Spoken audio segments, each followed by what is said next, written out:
Guys, I'm gonna ask a guy out. I've just seen him over there. He's the hottest guy I think I've ever seen in my life. So rejection therapy. This feels like the biggest rejection therapy ever.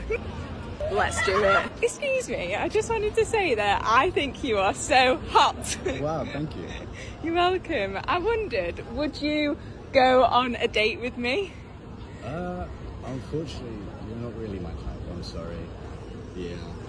Okay. Sorry. No problem at all. I hope you have a great day. You too. Goodbye. Thank Bye-bye. you. You know what? I might have got rejected, but at least I had the courage to ask. Rejection only makes us more resilient. It's never personal. But I feel proud of myself because if you don't ask, then you don't know. Cheers. Hi. Thank you for giving me this drink. You are pretty cute. Did he just close that? Are you kidding me? What? Dude, he's so rude. I'm so embarrassed. He's so rude. I'm so embarrassed. Knock on the window. Oh my gosh. He's literally walking away. I'm Knock on the literally so window. embarrassed. Get out. They say they want equality until they hear a no from a man. Then it turns into confusion, drama, pop psychology, and victimhood. Today you'll see why so many women can't handle male rejection, and how a simple "I'm not interested" shatters egos, narratives, and illusions in seconds. So last night, a guy ended things with me because he said he was in love with another girl, and he said that he doesn't want to date a hot girl because it's too intimidating for him, because he has this fear that the hot girl is going to have too many options and leave him for a hotter guy. What?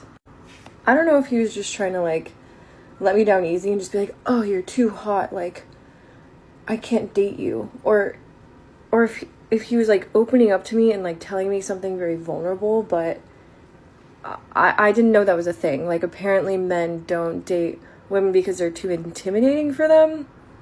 I'm so perturbed. Dating for me in LA has been insane. I don't understand because I have my shit together. I have my own business. I make good money.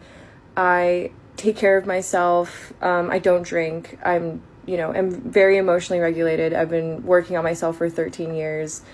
I'm not crazy. I don't have like any crazy toxic behaviors that I can think of anymore.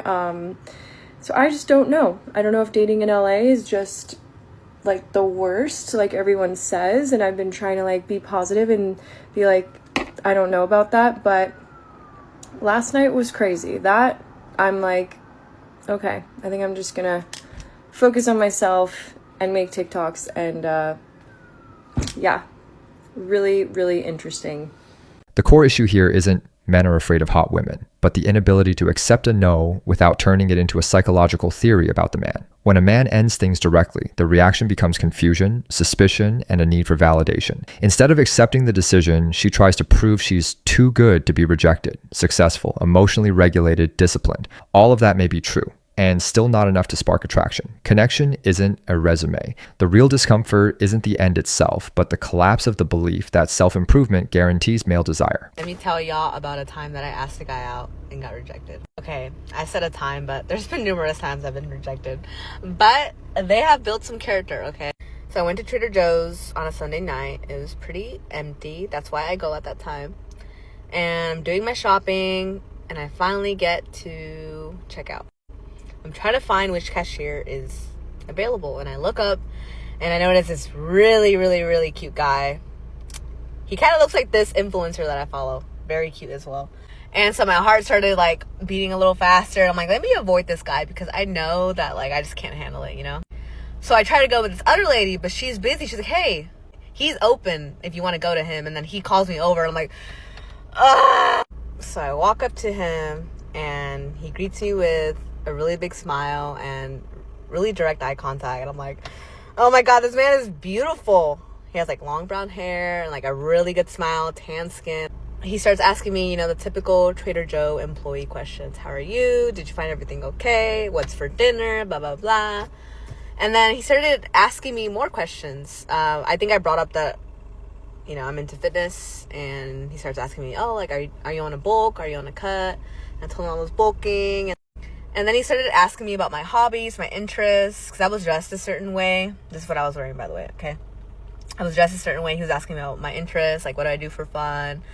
I don't know, I felt like it was more, it was a little bit more than your typical Trader Joe's interaction, okay? And towards the end, I wanted to ask him for his Instagram. I didn't, okay? We just like said goodbye, smiled, whatever. But the eye contact was on another level, okay? And the smiling was nonstop. I went home that night and I was like, damn, I should have asked him for his Instagram or number or whatever. And I'm like, you know what? I'm going to go back the next week, okay? Not the same day.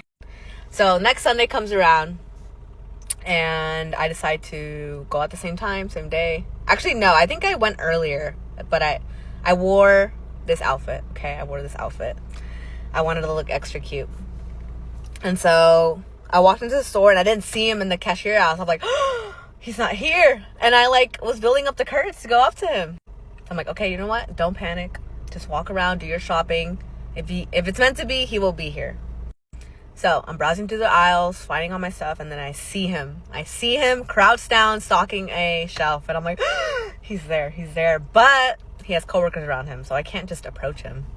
I don't want an audience for this, okay? So I decided to continue on with my shopping. I kind of just skip that aisle and loop around, kill some time, see if his coworkers leave the area, and they do.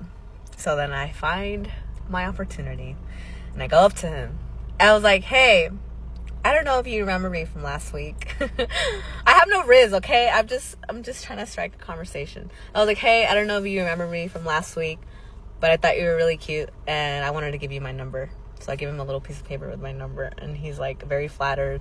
He was just kind of like impressed that I had the courage to talk to him, but I immediately knew he wasn't interested because one, he didn't reciprocate. He didn't tell me that I was beautiful or cute or whatever, even though I complimented him. And he also didn't tell me that he was going to call me, which is fine. But like, it was more of a confidence boost for me because I have a speech disorder, apraxia.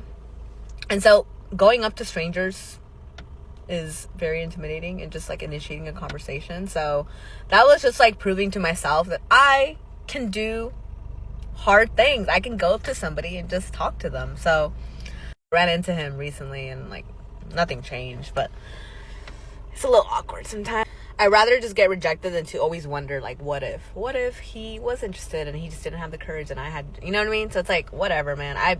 I did it.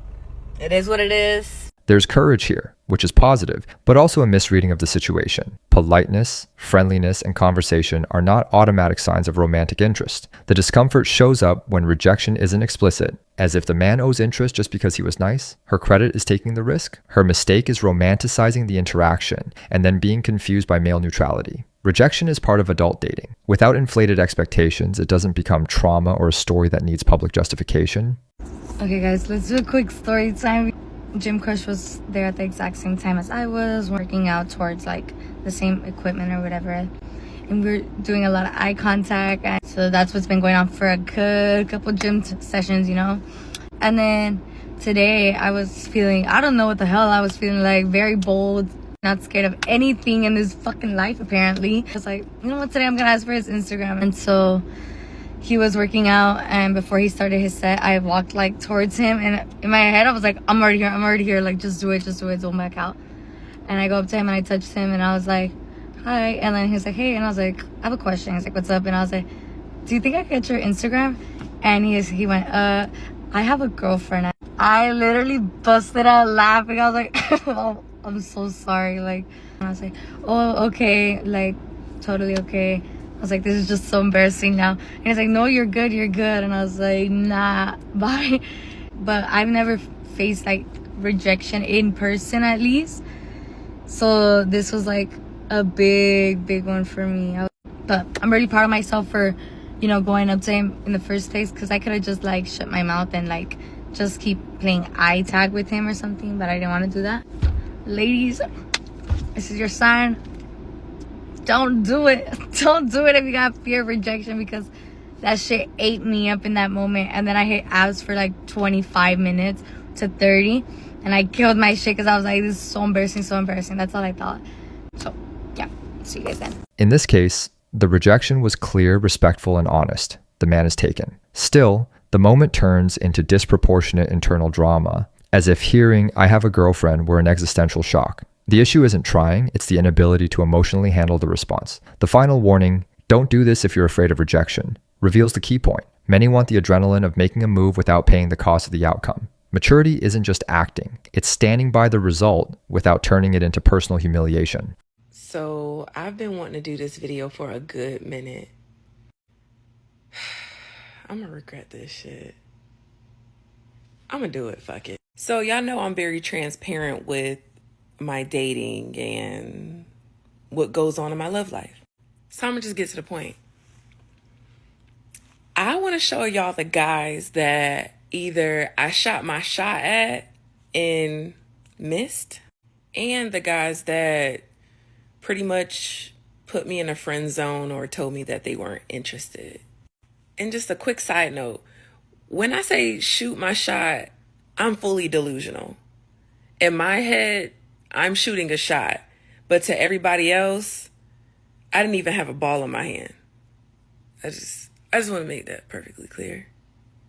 All right, y'all. So I recorded all these videos last night, but for some reason, the audio just did not go through on this one.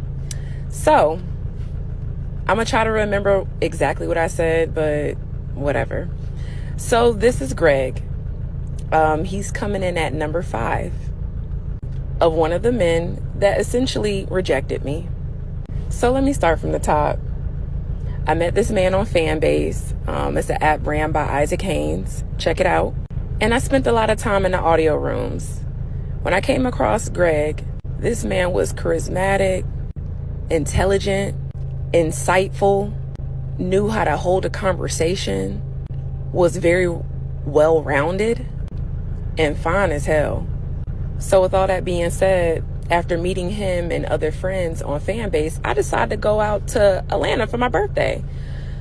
Your girl drove all the way out to Atlanta, mainly to see Greg. I hung out with some friends too, but my main priority was that man right there. I go out there, I have an amazing time. Greg shows me a great time. He was a complete gentleman. He didn't try anything. He was just nice to me. Took me out, complimented me, and made me feel safe. Even though the trip was a success, Greg essentially let me know that there was no interest in me that way. He was simply a friend. Further letting me know that I was rejected. This one still hurts to this day, but me and Greg are actually really good friends. And I wish him the best. I got time on somebody else's route. So I get to the door. All right. Coming in at number 4. We got Ryan. At least I think his name is Ryan. I mean, that is what his TikTok name says. So I've never had a conversation with the man. This is one of the guys that, I might have been a little bit delusional about. In my head, I'm pretty sure I shot my shot, but in reality, I probably didn't. And what I mean by shoot my shot, I mean, I like some pictures, follow him on Instagram, and obviously, I'm in love with you. So why didn't you catch the hint? But yeah, that's Ryan coming in at number 4. That man is fine. Whew. Much. He know everything. If our barber got upset with us, he could ruin our fucking life. It'll be beat it, sister. Wait, what number I'm on again? Oh, coming in at 3. We got Mr. Rel himself. Y'all know, sayonara, sister. Beat it, sister. Y'all know this man. Y'all seen him. Look, this motherfucker fine. Okay? He fine. I don't care. It's not really much else to say. He fine. He fine. Now, as far as me shooting my shot, I mean,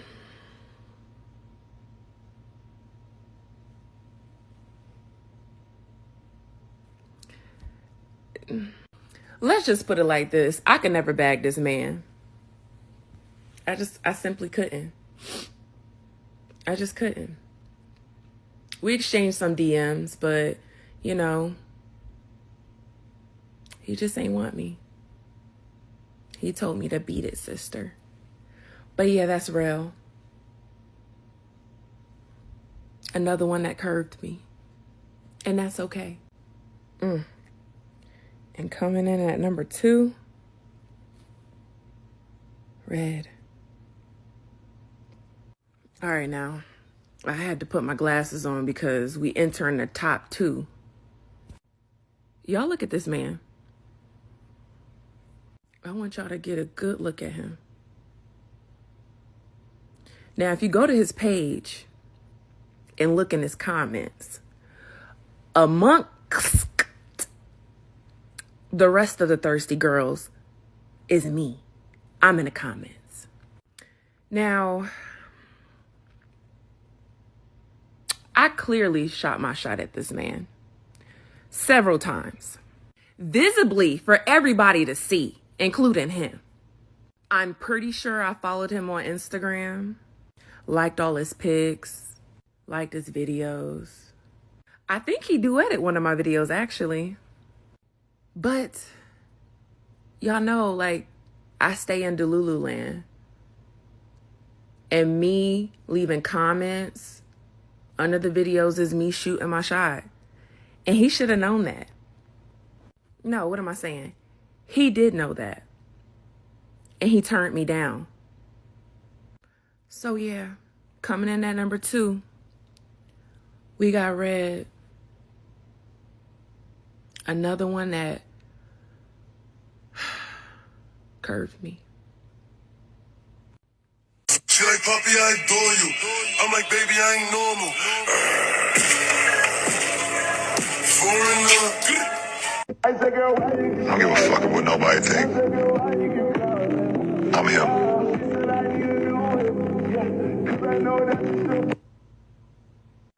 All right, now. I had to give him 2 videos. He's number 1, okay? It's number 1. I just want y'all to get into this picture real quick. Now, if you watch the video, go back and look. This man had to crouch down to get into this damn room. Damn that. Look at him compared to the door frame. Now I know his real name because I got it like that. But we're just going to go with his TikTok name. Too Tall Jones. Oh, my last name is Jones. Anywho, where do I start with this man? Met him here on TikTok. Very nice guy. Very intelligent. Likes anime. Great father. Spiritual. Intelligent. Knows how to talk to women. And genuinely a good person. Now that I got all that out the way, this man has sent me through a roller coaster of emotions. He befriended me on TikTok and then sought out to actually be my friend. Who does that? Like, why would you befriend me and then like actually be my friend and like check up on me and stuff? Who does that? Like, what guys you know do that? Anytime he call or text, I always respond. I mean, if that don't tell you that I was trying to shoot my shot, what does? At the end of the day, long story short, met the man on TikTok. He genuinely befriended me, threw my ass in a friend zone, and continues to be nice to me. But yeah, this is Too Tall Jones. One of the ones that got away. One of the ones I ain't never had no chance with. Oh, that was all the guys that I tried to shoot my shot to. and it didn't quite land. So at this point, I'm just trying to decide whether I'm going to tag all of them or let y'all like do the research and notify them, or just let them see it naturally. I'll figure it out. But I hope y'all enjoyed. Here, the struggle with no is disguised as humor and self-aware delusion. Liking photos, leaving comments, replying to messages becomes, in her mind, an obvious declaration of interest that the man should recognize. When that doesn't happen, rejection turns into injustice or confusion. Male friendship is treated as provocation, not a legitimate choice. The mistake is believing that unspoken intention creates emotional obligation. No man owes reciprocity because someone imagined a story. Accepting boundaries without resentment is maturity. Building narratives to soften a no is the opposite.